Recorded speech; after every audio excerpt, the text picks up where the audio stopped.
네, 계속해서 시장의 큰 그림 그려보는 시간입니다. 오늘 이 시간은 IBK 투자증권 리서치센터의 정용택 상무로부터 도움 말씀 들어봅니다. 상무님 안녕하세요. 예, 안녕하십니까. 네, 일단 미국 증시가 사상 최고치에서 조정을 받았는데 조정의 폭이 그다지 크진 않았습니다. 이런 가운데 일본의 니케이도 사상 최고치를 또 어제 경신하기도 했고요. 국내 증시 같은 경우에는 약간은 지금 고점에서 쉬어가고 있는데 코스피 역시 2,700선을 돌파하면서 좀 강한 흐름 예상을 해볼 수 있을까요? 어떤 의견이세요? 사실 저희는 주식시장에 대해서는 3월 이후에는 보수적으로 접근하고 있습니다.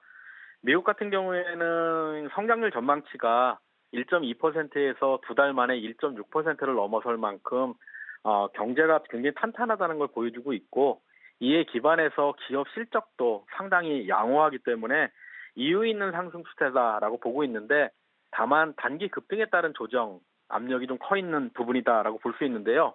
우리나라 같은 경우에는 경제나 기업 실적 모두 미국이나 일본에 비해서 상당히 완만한 흐름을 보이고 있지만 그동안 여러 가지 재료로 인해서 올라 있는 측면이 있다라고 생각합니다. 그렇기 때문에 상승 기류를 계속 타기보다는 저희는 지지부진한 흐름으로 이어질 가능성이 높다라고 생각해서 조금 보수적으로 접근하고 있습니다.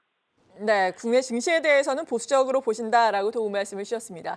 그리고 미국에서는 이번 주에 갖가지 이벤트가 있습니다. 하나하나씩 좀 알아보자면은 정치적인 측면에서 미국에서는 슈퍼 화요일이 예정돼 있는 가운데 또 미국 연방대법원이 도널드 트럼프 전 대통령의 대선 출마 자격을 유지했다라는 소식이 새벽 사이에 전해지고 있거든요. 만약에 이번 대선 과정에서 트럼프 미국 대통령이 당선이 된다면은 지금 또 2차 전지를 비롯한 신재생 에너지 쪽에 타격이 크진 않을지 우려하는 시각이 있는데 여기에 대한 생각은 어떠신지요? 사실은 바이든이 취해놓은 정책들이 일부 수정될 수도 있고, 하지만 정치적인 수사를 걷어내고 나면, 정치적인 과정을 걷어내고 나면 기본적으로 경제 정책에 큰 변화는 없을 것이다라고 생각하고 있습니다.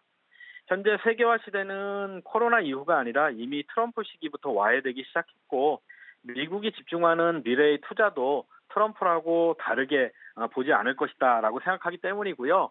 저희 같은 경우에는 조금 막연한 기대이기도 하지만 바이든 대통령이 이념적 성향이 훨씬 더 깊고, 트럼프는 뼛속까지 비즈니스맨이기 때문에 어쩌면 지금의 마찰적인 상황은 조금 더 완화될 수도 있지 않을까라는 생각도 하고 있습니다.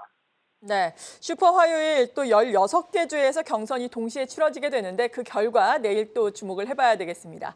그리고 파월 연준 의장이 6일과 7일 각각 하원과 상원에서 또 증언을 하게 됩니다. 이 밖에도 블랙아웃 기간을 앞두고 여러 연준 인사들이 통화 정책에 대한 발언을 이번 주에 하게 될 텐데 뭐 기존의 입장을 고수하는 원론적인 수준에 그칠까요? 아니면 시장에 영향을 좀 미치게 될까요? 기존 입장을 유지할 수도 있지만 기본적으로 저희는 조금 더 매파적인 입장을 내놓을 수도 있다라고 생각하고 있고, 그래서 3월 FOMC를 조금 경계감 있게 지켜보고 있습니다. 인플레이션 지표 관심 높지만 사실은 저희가 우려하고 있는 것은 디스인플레이션 과정은 연준의 궤도대로 가고 있는데 성장률에 대한 기대가 연준의 기대를 훨씬 더 뛰어넘고 있는 과열이기 때문에 연준은 이번 3월 FOMC에서 성장률 전망치를 기존 1.4%에서 어쩌면 2% 이상으로 상향 조정할 수도 있겠다라는 생각을 가지고 있고요. 이 경우 점도표의 변화가 불가피하다라고 생각합니다. 그렇기 때문에 연준의 코멘트는 저희는 FOMC로 갈수록 조금 더 매파적일 수 있다라는 생각이고요. 올해 들어와서 주식시장이 과열되는 분위기라는 부분들도 연준이 추가적으로 매파적일 수 있다라는 의견을 내는 이유입니다. 네, 그리고 연준의 베이지북과 고용보고서 발표가 있는데 고용 같은 경우에도 상당히 좀 부담을 주고 있는 상황인 거죠? 예, 맞습니다. 실질적으로 성장률이 2% 이상으로 상향 조정될 가능성이 있다는 것은 그만큼 미국에서 제조업뿐만 아니라 소비 경기도 탄탄하다는 의미이고, 그 소비를 뒷받침하는 소득이나 고용의 여건도 기존에 생각했던 것보다는 상당히 견조하게 가고 있다라는 의미이기 때문에 굳이 금리 인하의 속도를 빨리 내야 할 필요를 못 느끼게 하는 이유다라고 볼 수 있습니다. 네, 그리고 AI 반도체가 상당히 강합니다. 간밤에 미국에서 엔비디아도 사상 최고가, 그리고 슈퍼마이크로 같은 경우에도 지금 18%나 급등을 했는데 AI와 관련된 이러한 반도체 업체들이라든지 그리고 또 봐야 할 종목군들은 어떤 것들이 있다고 보십니까? 실질적으로 AI 반도체 관련된 부분들은 장기적으로 유지되는 테마라고 생각을 하고 있습니다. 당연히 꾸준히 봐야 될 필요가 있다라고 생각하는데 문제는 단기적으로 지나치게 주목을 많이 받고 있고 조금 과열되고 있는 부분이 있지 않나라는 생각을 하고 있습니다. 그렇기 때문에 단기적으로 보면 이 반도체 자체가 계속 시장을 리드하기보다는 여러 테마들이 순환하는 장세를 보일 가능성이 높다라고 생각하고 있는데요. 특히 저희처럼 시장을 보수적으로 보고 있기 때문에 주도주가 크게 형성되기보다는 테마주가 돌아가면서 움직일 가능성이 높다라는 생각을 하고 있는데 우리나라 같은 경우에는 그 테마주의 카테고리가 사실은 수출 쪽에 한정될 가능성이 높습니다.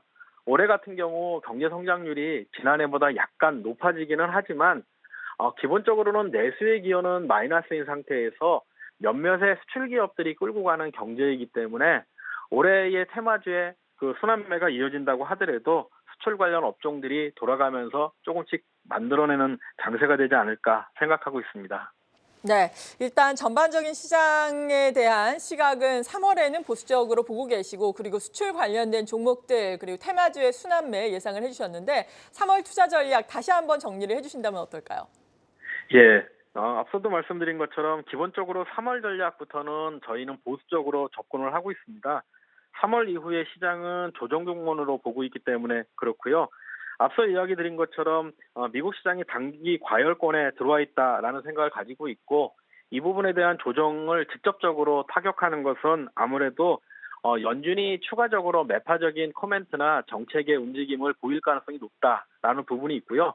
또 하나는 기존의 테마들을 또 기존의 호재들을 상당 부분 소모한 부분이 있지 않는가라고 생각을 하고 있습니다. 그렇기 때문에 3월 이후부터는 저희는 위험 자산에 대한 비중은 조금씩 줄이는 쪽으로 권하고 있고요. 주식시장 내에서도 오히려 단기적으로 보면 유틸리티라든가 정유처럼 소외되어 있는 부분이 반등할 수 있는 방어적인 포트폴리오를 제시하고 있습니다. 네, 지금까지 IBK 투자증권 리서치센터의 정용택 상무였습니다. 감사합니다. 예, 감사합니다.